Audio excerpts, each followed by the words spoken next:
Well, it's my pleasure, everyone, to welcome you all to the BASW England Homes Not Hospitals campaign pack launch. As I've noted at the very beginning, if you want to introduce yourselves, then please make use of the chat to do that.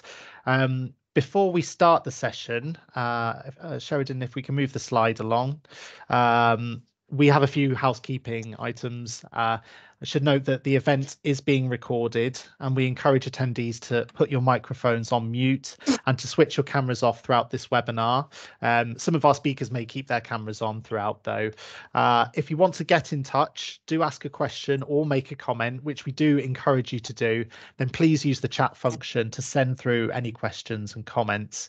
The chat is visible to everyone, I believe, so please be respectful in your messaging, which I'm sure everybody will be.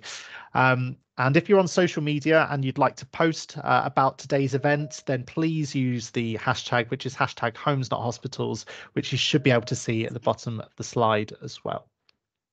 As you can see, we've got several people joining us for the event today who will be sharing their views about the campaign activity so far, as well as why it's essential for us to get local MPs and elected members on board. Some of our speakers today include Vava Tampa, who's BASW England's National Standing Committee Chair, Hazel Griffiths, who's a campaigner and family carer, Alan Dean, who's a member of BASW England's Black Country branch, and my colleague Liz Howard, who's a BASW England professional officer. Now, to get things started, I'm going to pass over to BASW England Chair Vava Tampa on why campaigns like Homes Not Hospitals are so key for BASW England. So, Vava, the floor is yours if you'd like to speak. Thank you, George. Thank you, Liz. Thank you, Alan. Thank you, Hazel. Thank you, Sheridan. Thank you, everyone, for organising this incredible campaign and for being here today. I feel very personal about this. This is at the heart of human rights and social justice and critical to improving health and care services so that more people can live in the community with the right support and close to home. And critically for me, it's powered by our members. Currently, a lot of people with learning disability and autistic people are being detained in mental health inpatient setting. This is the issue you, our members, asked us as BASW to take on out of 2019 BASW UK conference and annual members meeting. And I am glad you did and grateful to BASW England team and our partners for not only taking this on, but making it a priority. Our objective is to see the creation of community alternatives to inpatient care in line with the national service model. Because available evidence shows that detaining people with learning disability and autistic in hospital, it's not therapeutic, it's also traumatizing and a huge waste of public money that has had a devastating impact on thousands of families. The government's latest commitment was to reduce the number of people detained, the number of people with learning disability and autistic people being detained in hospital by 50% by March 2024. This would have meant that fewer people would have needed to go to hospital for their care, and as a consequence, we could have closed 100 of hospital beds across England. Unfortunately, as March has gone to a close, the government has again missed this target, and system-wide partners estimate that at this rate, the government will meet their own 50% target at least until 2030 at the earliest. This is a massive human rights scandal. And as your BASW representative, as BASW England Chair, I am recommitting myself to ensuring that BASW England, together with our partners, that we use every door, every opportunities and everything within our power to end this crisis, to end this scandal. Let's be frank about it. Many people are locked up, not because they have mental health needs, but because local government and central government have not invested enough to create the right community support with suitable homes, suitable houses, and skilled social workers to provide the support and care they need. 4.9 years is the average length of the current inpatient stay. That is unacceptable. So what does this mean in practical terms? For us, this means that embedding a named worker, social worker, for people with learning disability and autistic people while they're inpatient and when they are discharged in the communities. A national-wide review of existing commissioning arrangement and accountability for the appointment of a national lead commissioners. A focus on prevention is essential for this. With the right community support for families to support their loved one from childhood throughout the life course would prevent people needing to be admitted into hospital. And at the heart of this, commissioning would be central. The right community-based support needs to be funded and properly funded and must be developed in co-productions with people with learning disability and autistic people. So for me, as BASW England Chair, I want to reassure you, our members and our partners, that we are committed to pushing this, to continue fighting this cause, and to ensure that the government can act quicker and sooner to end this incredible, massive human rights violation sooner and quicker. And I look forward to hearing your views and your questions and suggestions. Thank you. Over to you, Josh. Thank you so much, Vava. It's great to have leadership within BASW England that is so, I think, vocal and supportive of efforts like this and campaigns like this. So we really do appreciate you taking the time to join us today, especially when you're busy working as well. So thank you so much for your time. I'm now going to pass over to my colleague Liz Howard and also to Alan Dean, who's a BASW member in the Black Country, and they're going to talk a little bit about some of the campaign background and some of the steps that have led up to where we are today. So over to you, Alan and Liz. Okay, so when I signed in a few minutes ago, Josh, I found that we had a Jeremy Hunt in the room, and my heart lifted that maybe the government was taking this seriously. So that was good. I then noticed that the gentleman who must get teased quite a lot for this and who's very welcome today is in fact from Sefton Learning Disability Services. So welcome him and everybody else, and good afternoon. And I hope the government does take it more seriously than perhaps they have done so far. I'm Alan Dean. I'm a member of the BASW Black Country branch, and we're the longest established branch in BASW. Pre-pandemic, the branch became appalled at the human rights abuses inflicted on people with learning disabilities and autism who had been in hospital for on a long-term basis. There are over 2,000 of these people, and almost half of them don't need to be in hospital. And a number of them are subject to solitary confinement and isolation. We put a motion before the BASW AGM, which was approved, and BASW set up the Homes Not Hospitals group, which we have supported throughout. Working with partners, including those with lived experience, has been very enlightening about the issues and strengthened our resolve. As Vava said, these issues are fundamental to social workers, as human rights and social justice are key foundations of what we do. There are key roles for social workers in creating better futures for people and in working across agencies to achieve this. The situation these people are in leads to unimaginable treatment of individuals where better alternatives, care and support is available if the right response and service is provided. We would ask you to support this campaign. As Baroness Hollins said to us recently, the current situation is not okay. Something has to change. Thank you. Thanks, Alan. Absolutely. Can we have the next slide, please? So I think I'm going to be talking to you really about the activity that's been happening at BASW in response to the call from our members, from the motion that from the Black Country branch that Alan has just spoken about. And firstly, the slide that you can see on screen now draws attention to some of the partnership work that we've been doing and our partners that we've been working with over the last 3 to 4 years whilst we've been developing the campaign. And our partnership arrangements go from strength to strength in terms of coalition activity and being able to support activity in this space to really keep that pressure on the government and policymakers to create the change that we know is needed. Next slide, please.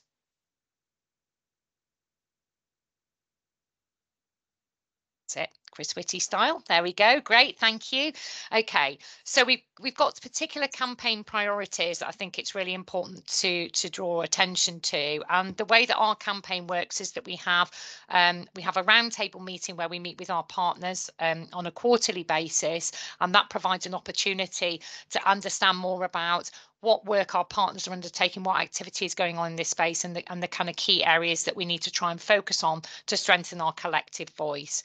In addition, we have our campaign group, which meets 6 to 8 weekly. And that's made up of BASW members and people with lived experience, as is our roundtable, including our partners as well. And our campaign group have been really key in driving forward the activity that we're talking about today, our campaign pack and our campaign priorities, which you can see on screen here. So I'm going to talk first of all about embedding the name social worker, which Vava also mentioned at the start. And this is a really key priority for us here at the British Association of Social Workers. We really believe very strongly that we know when we're allocated to work with people as early on as possible with a preventative focus, that we can really make a difference based on the skills, knowledge and values that we bring to situations. And our call for the name social worker has been a really key campaign priority right from the start. This really does reinforce the value and importance of the role and raising the profile and the value and difference that can be made when we have this role in place.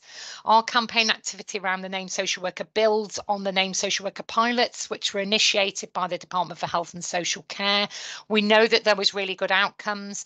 Some of the challenges around that work come from the fact that the name social worker has not continued to be resourced as the pilots were.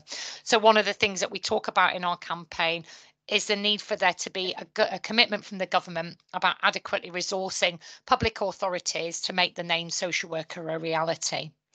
We know that this works well, where it works well. Our colleagues in Camden, who were part of the name social worker pilots, have continued with that model. And they've continued within their work and recently had some of their activity published with an example of Kasiba. And Kasiba's story really clearly demonstrates the difference that social workers can make when they're given the time and the opportunity to put their skills, knowledge, values and experience into practice.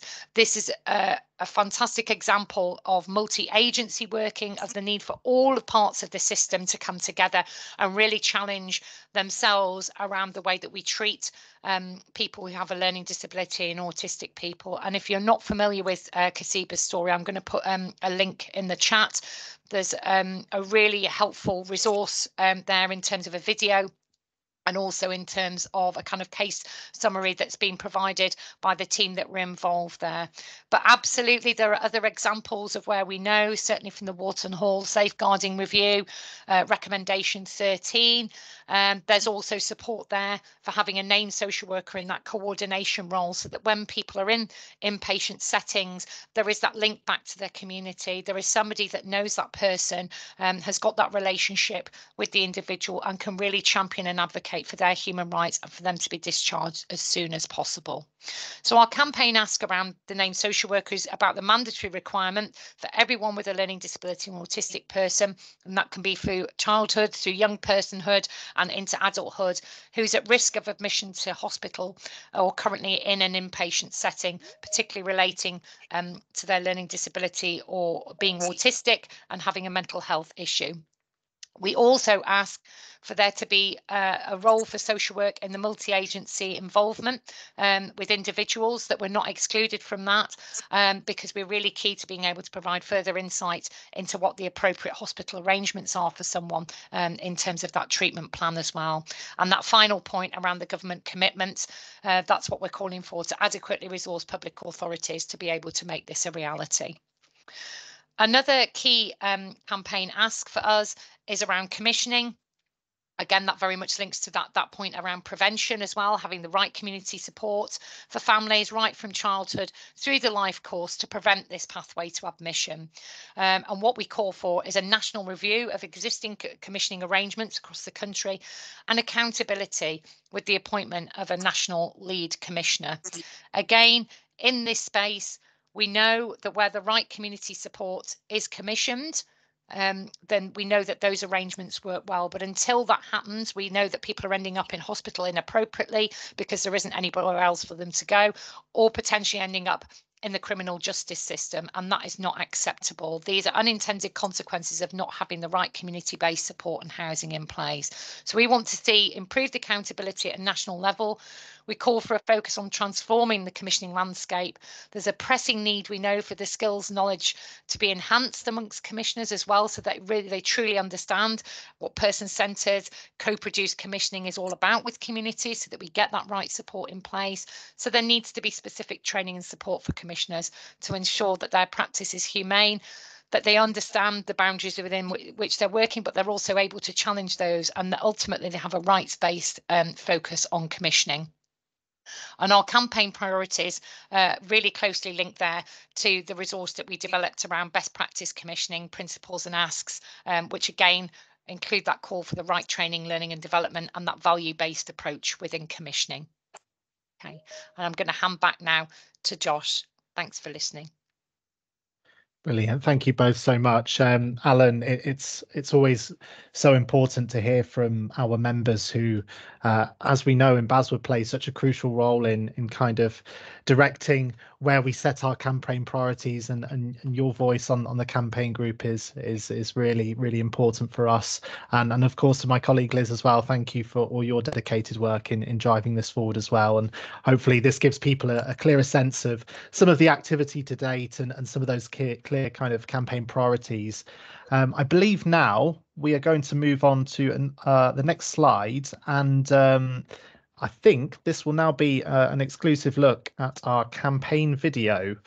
So this video will feature, I believe, some familiar faces, and it also talks a little bit about some of the kind of history that kind of leads up to why this campaign was first set up, and a bit about the campaign pack and the kind of action that we want you as members and supporters of the campaign to take, and what we hope to achieve with that. I'm not too sure. I mean, the video might not be that loud, so if you're able to turn your volume up, I would recommend that. But the video will be accessible on our website if you have any issues. But let's press play.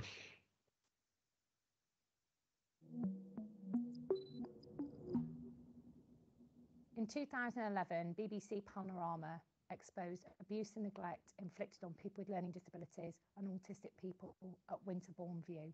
This was a national scandal, prompting a whole-scale review of inpatient settings, focusing on enhancing safeguards, improving the quality of care, and getting people out of hospital. Despite the initial outrage, government progress towards implementing change has been painfully slow. To this day, over 2,000 people remain in inappropriate settings. However, the story does not end here. From this outrage emerged the BASW England Homes Not Hospitals campaign, led by our members. This campaign unites social workers, healthcare professionals, people and families, advocacy groups and concerned campaigners, all with the shared goal of reducing the number of people in inpatient settings and challenging human rights abuse. The primary aim of our campaign is to shift the emphasis from institutionalisation to community-based support and living arrangements, to enhance people's quality of life, promote their human rights, and promote societal inclusion. We are taking a crucial step forward by launching a new campaign pack and bringing our cause directly to Parliament. With your support, we can turn Homes Not Hospitals into a reality. Now we'd like you to hear from some of our campaign group members who will tell you why this campaign matters so much. My name is Alan, and with my Black Country BASW colleagues, we think it is shameful that in England we have over 2,000 people incarcerated in hospital, with many in solitary confinement and often mistreated. The Department of Health has a plan, but the process to resolve this has been slow, and we need your support to insist on urgent implementation. Even as a social worker with 40 years' experience and as an NHS governor, I have learnt of new challenges. Young adults are particularly vulnerable to becoming trapped and abused in institutions, and professionals are ill-equipped, so the support and skills needed are not available, or they are poorly used, or they are not coordinated. Please support the Homes Not Hospitals work and insist on pressure for early implementation of the plan. Thank you. I am a frontline social worker working with adults with either a learning disability or autistic adults. And for me, BASW's Homes Not Hospitals campaign is vitally important. This is because this year alone, over 2,000 people are currently detained in hospitals with a diagnosis of a learning disability and autistic adults as well. And it cannot carry on.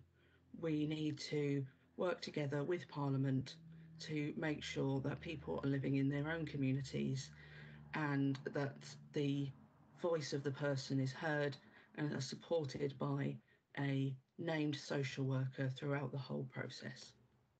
My name is Andrew Rees and I work as the head of the Integrated Learning Disability Service in Camden, and I'm proud to support BASW's Homes Not Hospitals campaign. The NHS was set up to provide cradle-to-grave care for everyone, regardless of their ability to pay, their class, race, or any disability.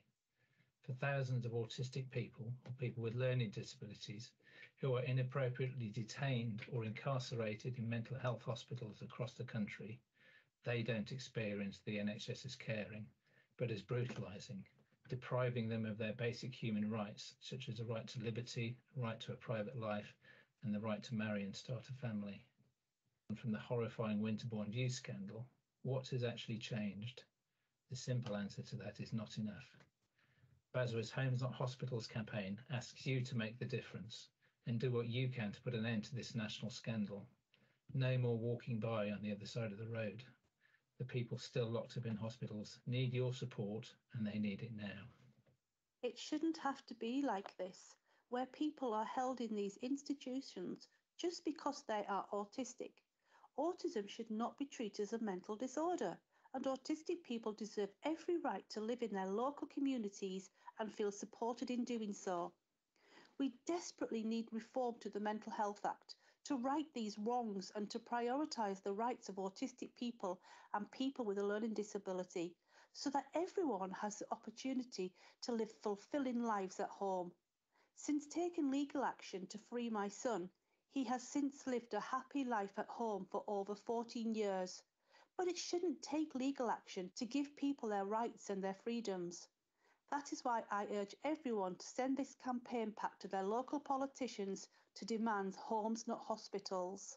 If you are committed to human rights and social justice, please get involved in the Homes Not Hospital campaign. This campaign has been driven and developed by members, people with lived experience, carers, partners and stakeholders. It's a critical campaign and it's based on fundamental rights of choice, self-determination, and people having the right to live in their local place community with the right resources at the right time. Thank you to everyone who's been involved in this campaign. We still have a long way to go in terms of influence at a political level, a system level, and a practitioner level. Get involved, be part of this campaign. It's now up to you to bring the message of Homes Not Hospitals directly to those with the power to make it a reality, simply by using our campaign pack for parliamentarians. Email your local MP and send them a digital copy of the campaign pack and urge them to take action on our 3 key asks. 1. To challenge their local authority to share information on the number of people in the local area who are currently held in assessment and treatment units or mental health units. 2, to engage with the families and campaigners of those affected by meeting with the Homes Not Hospitals campaign group. And finally, number 3, to spread the word to help make Homes Not Hospitals a reality by showing their support on social media and tagging BASW UK, and by using the Homes Not Hospitals hashtag. The time for talk is over. The time for Homes Not Hospitals is now.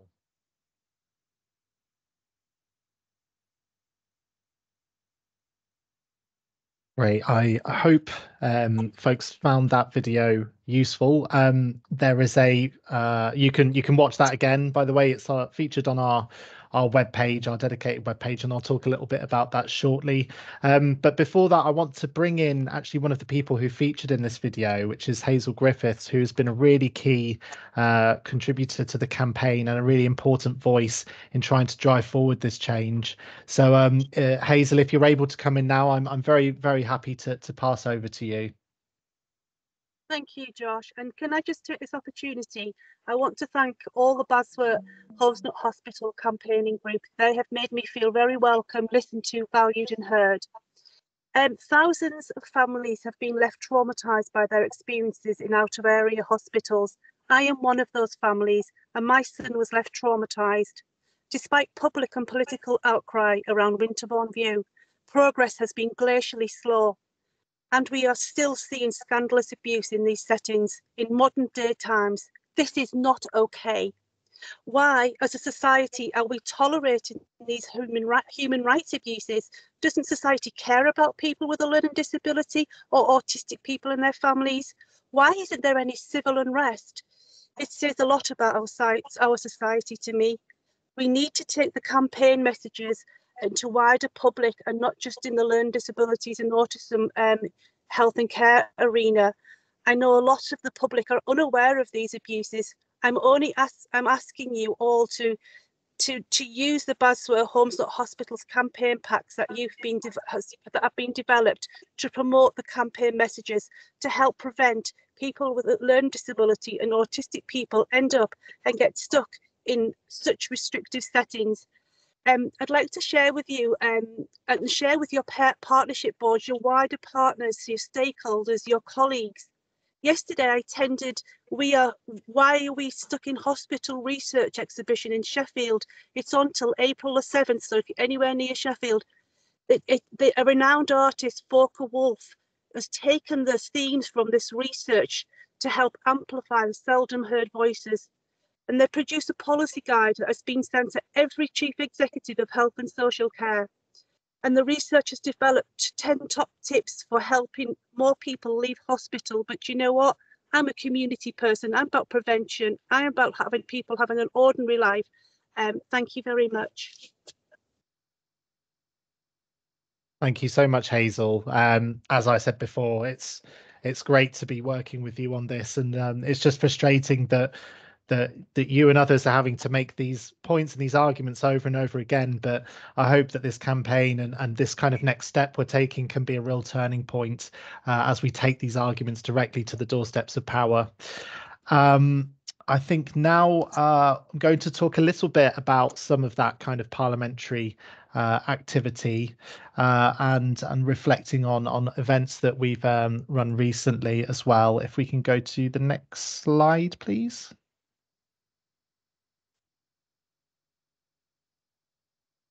Great stuff. Okay, and as I mentioned, I do want to thank everybody for joining us today, especially those who have been kind of working at this far longer than I have, for example, since I've been involved with BASW. But this is a real team effort, and we're trying to approach this from as many different ways as possible, both through engagement with members, but also with politicians as well. So as you'll see from the images on screen, we were really delighted to be able to take the campaign directly to Westminster this month at Portcullis House, where we were able to speak to several MPs representing Labour, Conservative and the Lib Dems about the work of the Homes Not Hospitals campaign, but importantly, the national scandal that kind of underpins why this matters so much. We were encouraged by the engagement that we had on the day, and we hope that alongside the dedicated efforts that we're seeing from partners as well across the sector and the renewed interest from media, that we can add even more voices to this campaign. Now, it's crucial that we keep the pressure up on government because, as many of you will know, they're set to miss their own targets that they've set for themselves around this in terms of reducing the number of people held in hospitals. And answers must continue to be, they must be demanded for how they expect to deliver that transition away from hospitals and back to community-based support. We know from reports this week as well that £18 million of taxpayer money is being spent to prop up such a shocking system, whereby that community support that we want to see is shunned in favour of that dangerous cycle of institutionalisation for people who deserve the chance to live independently with the right support and much closer to home and families. And these were the kind of messages that we were trying to relay to MPs at our drop-in event. And the sense of feeling from everyone we spoke to was that this is something that has to end and that action has to be taken. During the afternoon, we were able to share copies of the campaign pack with MPs as well as showcase the campaign video, which you saw a moment ago. Bringing the voices of this campaign to life and to the doorsteps of power is critical to relay the importance of this and to remind politicians that real people are at the heart of this scandal and that it's incumbent on them to help deliver homes, not hospitals. But this is not the end, it's only the beginning in our eyes, and it's time to take action for every single one of us here today. If we could go to the next slide, please. Great stuff. So with the support of our excellent comms team, we now have a dedicated webpage that features the campaign pack, as well as the video, and also guidance on how to lobby your local MPs on this. I believe Liz will have shared the links in the chat. I think I saw that pop up. Hopefully they're accessible. All you need to do is visit the website www.baswa.co.uk/homes-not-hospitals. Then you'll need to click the link, which is underlined and references the template letter. And this will take you to a page where you can download those resources directly. So the campaign pack, as well as a draft template letter. Of course, using your own voice is encouraged, and the letter itself is basically just a guide that sets out some of the key messages and actions that we'd like to see MPs take. And once you're able to send that directly to, and I should say as well, there is information about how to find out contact details for your MP if that's something you need support with as well. And once you've done this, we do encourage you to let us know, and particularly let us know if your MP does write back and sets out their own position, or if they agree to meet with members of the campaign. And that's something that we would be very happy to facilitate. And really, we hope that this can kickstart greater dialogue between campaigners and those with the power to actually make a change. And especially when we consider there is a general election coming up, it really is crucial that this is an issue that is high on the agenda for politicians as well as the next government. Speaking of which, I'm really happy to confirm that there is a specific ask around homes, not hospitals, that features in our general election manifesto, the BASW general election manifesto, that is, which was launched, I think it was on Monday this week. And there's also a dedicated page on our website, which you can access and take a look at as well. So really, at this point, we are slightly ahead of time, but I do want to thank absolutely everyone who's contributed today in terms of the presentation, all the campaign group members and attendees of the roundtable who have fed in ideas, who've helped us kind of set the agenda in terms of our campaign priorities, but also our wider lobbying activity. This is something, as I mentioned, that it's been going on far longer than I've been around at BASW. And for me personally, it's a privilege to be working with people who are so dedicated to this, and also who bring their expertise, their experiences, and they do so in a way that is just completely tireless. I just wish there were more people with that kind of attitude and with that drive to see change. And now I think what would be really great is if we could hear from some of our attendees today. Anyone in the audience, you're very welcome to pop a question in the chat, or if you'd like to just share some reflections or comments and feedback, you'd be very welcome to do so. So really, it's over to you, and we're happy to facilitate that. And Liz, do we want to take verbal comments as well, or are we? Yeah, happy to do that as well. I was just having a quick look back in the chat just to see if there was anything that had come up here. I think I did spot a comment, particularly when I was talking about the named social worker and the activity in terms of our campaigning around that, particularly about the involvement of the named social worker post-discharge for someone where a detention has occurred, so that, again, the restrictions that may have been in place can work towards being reduced. And that's absolutely key, isn't it? So yeah, whilst we've talked about the named social worker being absolutely important for those people that are currently in set. Oh dear. I'm not sure if it's me. Have we lost Liz? Yeah, I think we've lost Liz. Sorry, I'm back in. Hi, Liz. It just threw me out. Sorry about that. Dear. Typical team. I made a comment at the start as well about no technical challenges, and there we go. I shouldn't have said that, should I? Yeah, so I was just explaining that, you know, whilst I think at the beginning of our sort of thinking around the campaign, we were very focused on the role of the named social worker being for those people who are currently in settings. But I think as our knowledge and understanding has developed and how we thought about the campaign priorities, that's really important. But what is equally as important is about the role of social work at different points in a person's journey and where we can affect the most change. And that preventative focus is really, really important as well. So whilst we might have started out thinking about very much about the adult kind of population who are in hospitals, our thinking has evolved, and we really understand that there's a need for social workers working with children and young people to be skilled up in this area, to really understand, have that knowledge, have the right training, the right support, and be able to kind of carry out their role in the way that we need to as human rights champions. So we're very much looking at that, and we're doing some joint work with the National Working Group for Safeguarding Disabled Children to develop something specifically targeted at children's social workers to develop that further. So yeah, interested to hear from anyone in the room really about your reflections on the campaign priorities, the campaign pack, or anything else you'd like to share. Can see Alison there with your hand up. Please do come in, Alison. Thanks, everyone. That was really interesting. It's such an important campaign. I think, you know, when you are working with hospital discharges and facing the daily challenges, you feel a lot like you're working in isolation. I just really wanted to reflect on the dedicated social worker. So in Kent and Medway, we introduced a dedicated social work team that focuses solely on the learning disability and autistic adult hospital discharges and does support them up to a year post-discharge. But we've also introduced as well a lead community health practitioner to offer that wraparound support.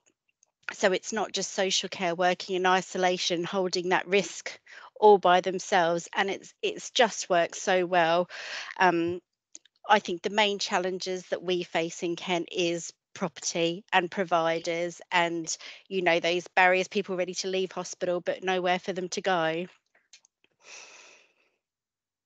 Thanks, Alison. That's really important points that you've made there. And also, yeah, about the role of other professionals within this space as well and other public bodies is really, really important. So whilst our campaign is obviously focusing on that dedicated role, we see the social worker as being part of that wider system, very much about a multi-agency approach, that it is about sharing the responsibility, about sharing risk and about having shared decision making as well. So it'd be really good to speak to you actually at some point after the event today to hear a bit more about the work that's happening in Kent and Medway as well. So if you're happy to be contacted, if you could pop your email in the chat, I'd love to have a chat with you about that.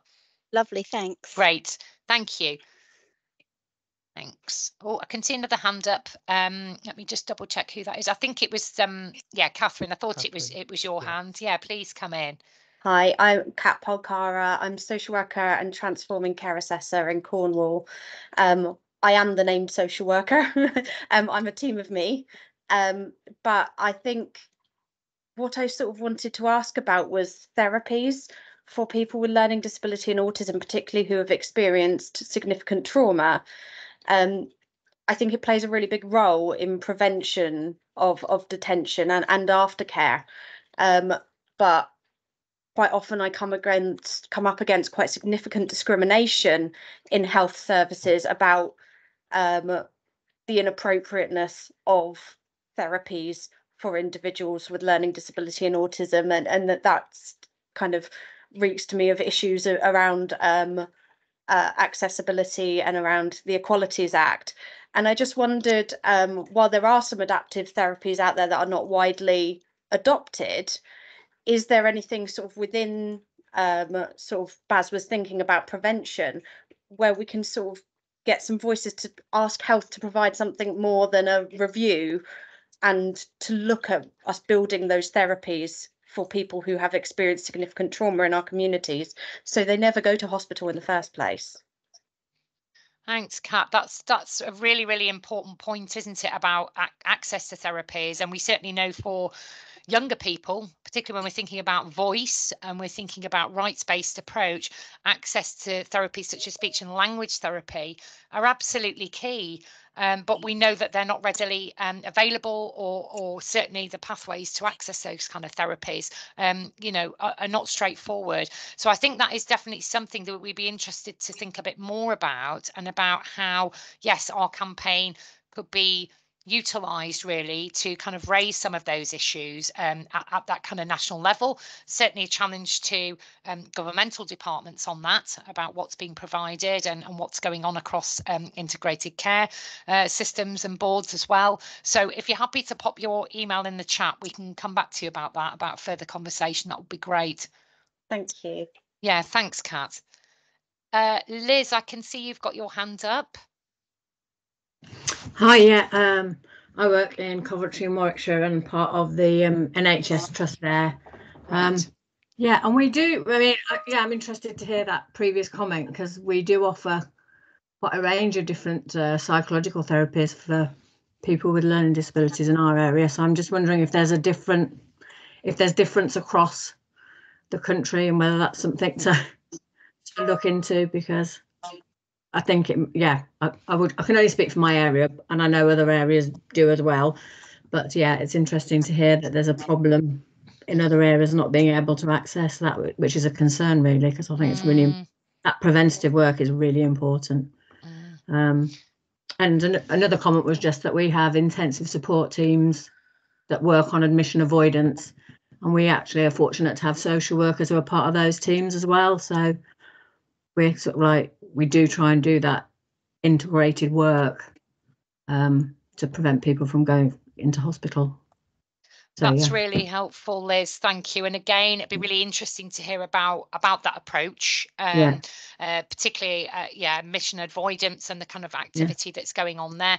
And we're particularly interested as well to hear about where there might be some all-age approaches taking place across different areas as well, or any thinking around some of that will be really helpful to know a bit more about. But certainly what you've got in place currently sounds like it works well in terms of prevention. So we want to hear more about that, but also the therapy side. And I'm just wondering if you are aware whether a full range of therapies, or is it quite a narrow definition in terms of therapies, just out of interest? Well, when I'm talking about psychological therapies, I think we try to adapt to what the person needs, so a person-centered approach.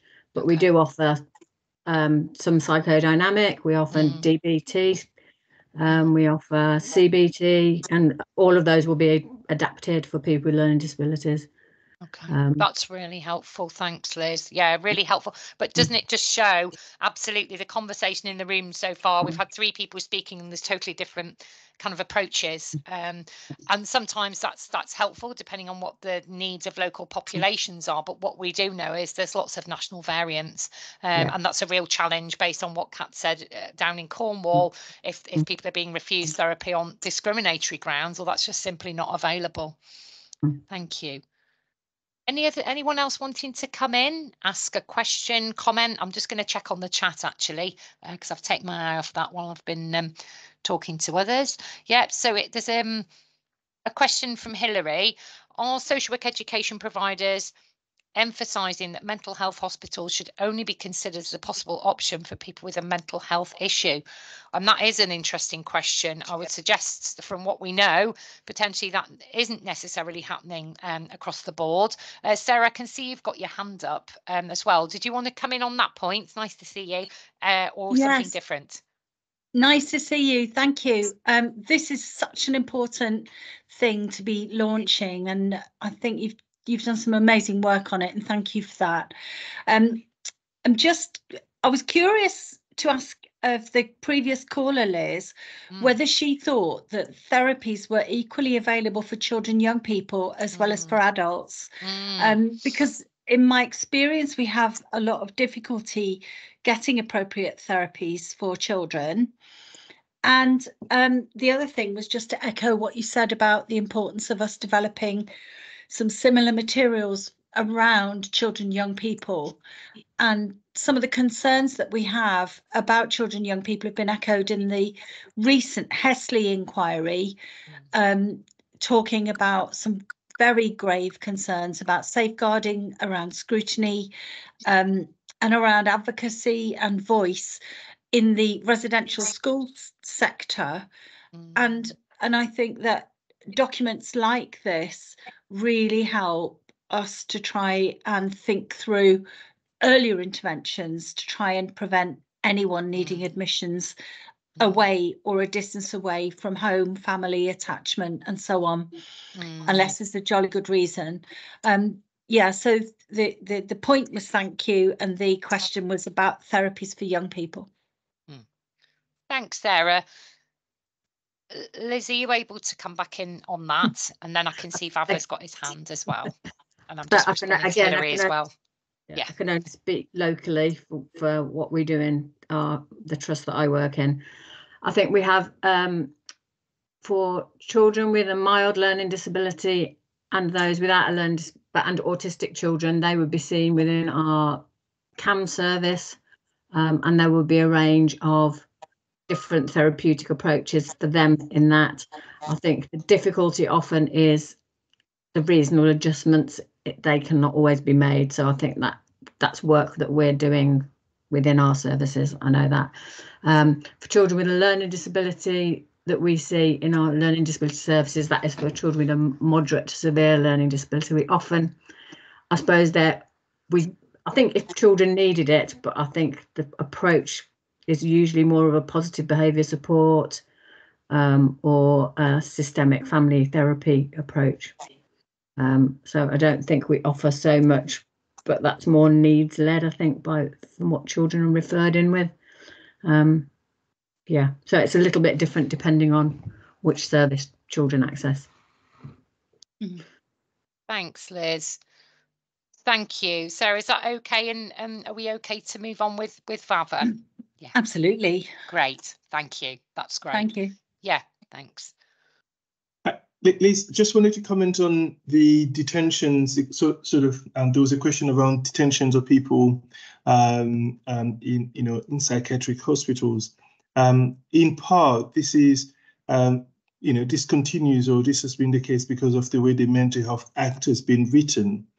So when it comes to detentions, AMPs who make applications are largely in huge number social workers.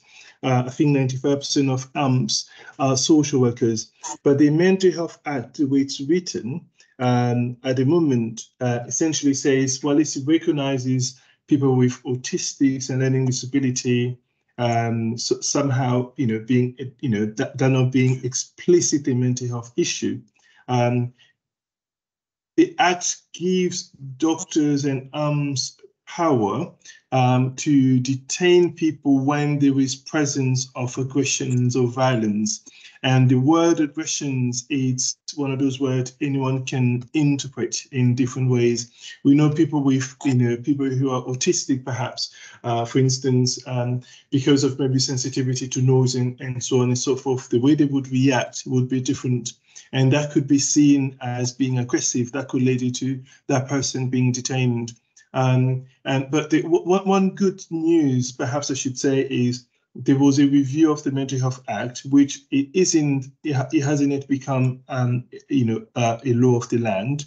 But when that becomes a law of the land, it explicitly sort of says people with, people who have LD or who have ASD should not be detained in hospital. But where the law still would continue to pose problems is going to be when you have, when doctors have sort of diagnosed someone as having both being, having LD and a mental health diagnosis and so on and so forth. So, I think we still need to really push, to simply rely on on legislation is not going to be enough. We really need a culture change. So we really need to continue pushing for a culture change, a sea change on how we treat and how we support and Oh, I think we've just lost Vava there. Maybe he's having the same issue that I had. Oh dear, that's a shame. Just give it a couple of seconds to see whether we can get Vava back into the room there. Maybe not. Okay. Yeah, I think what Vava's talking about there is about the kind of culture change around the Mental Health Act, that in the absence of the actual reform, there are still things that we can a simple do. point, Oh, just yeah. to Oops. Sorry, Vava, you popped out for a minute and I think we've lost you again.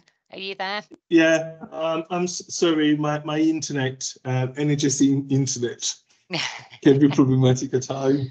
No problem. No, the point I wanted to make, the last one, just sort of to share how political this is. If you're following the news, you would see how much politicians, from former and current prime minister talking about social care or fixing social care. And the way social is spoken about, which is a crisis and it's fixing, I agree.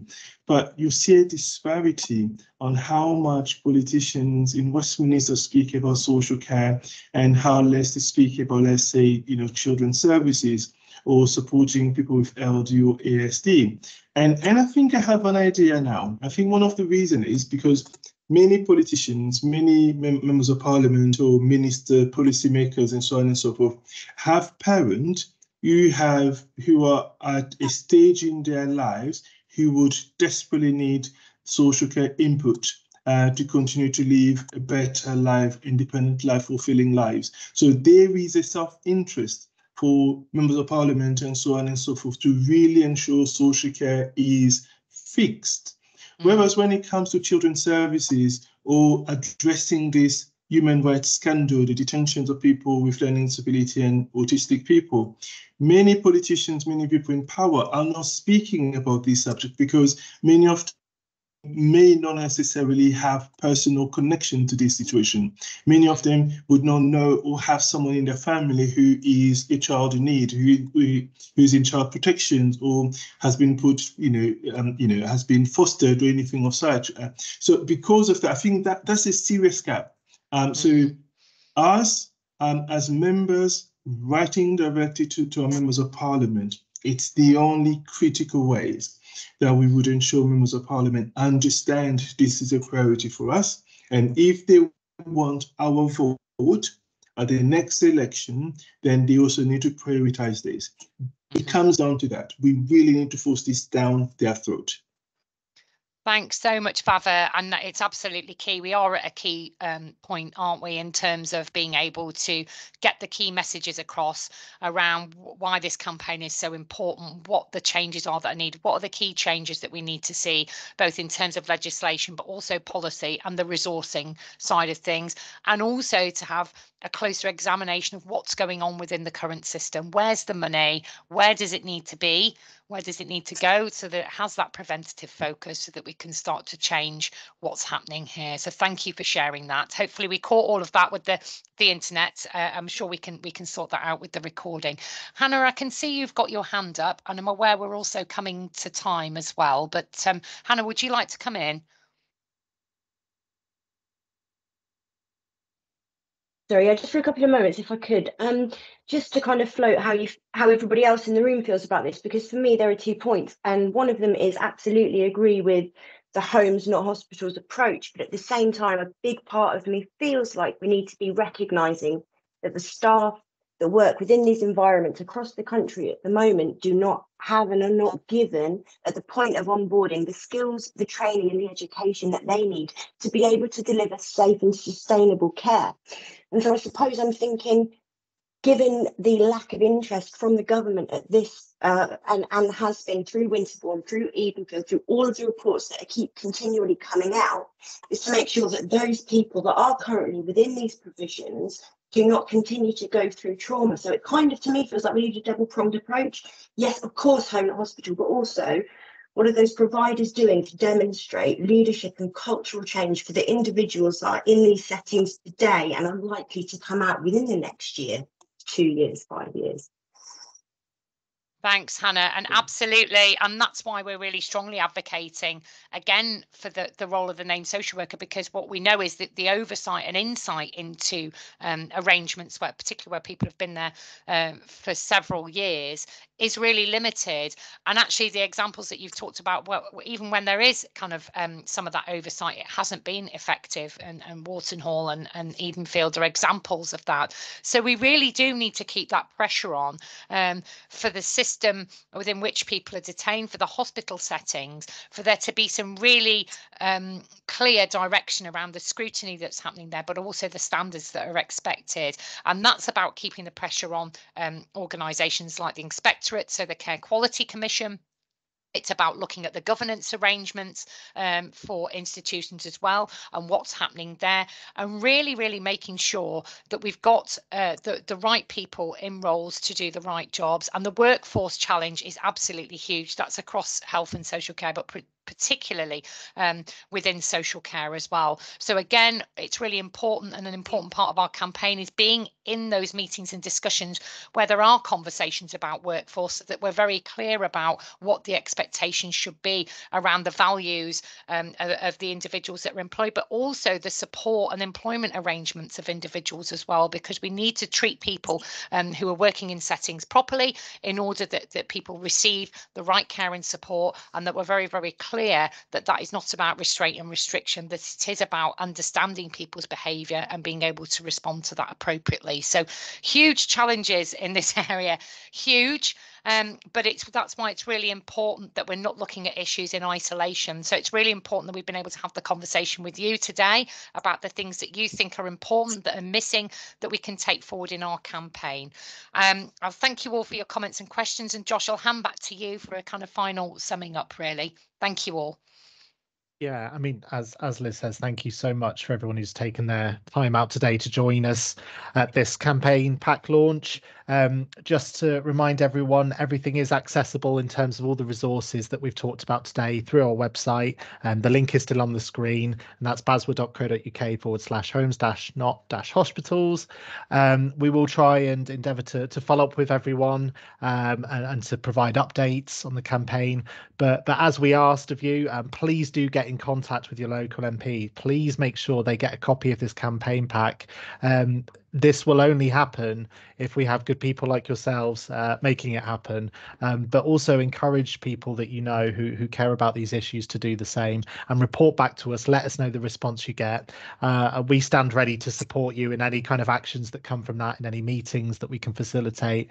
But again, thank you so much, and thank you to everyone who contributed to the campaign pack and to the presentation today. And hopefully we'll be seeing some of you again soon at further discussions and meetings like this in future. But otherwise, have a fantastic day, and yeah, see you all soon.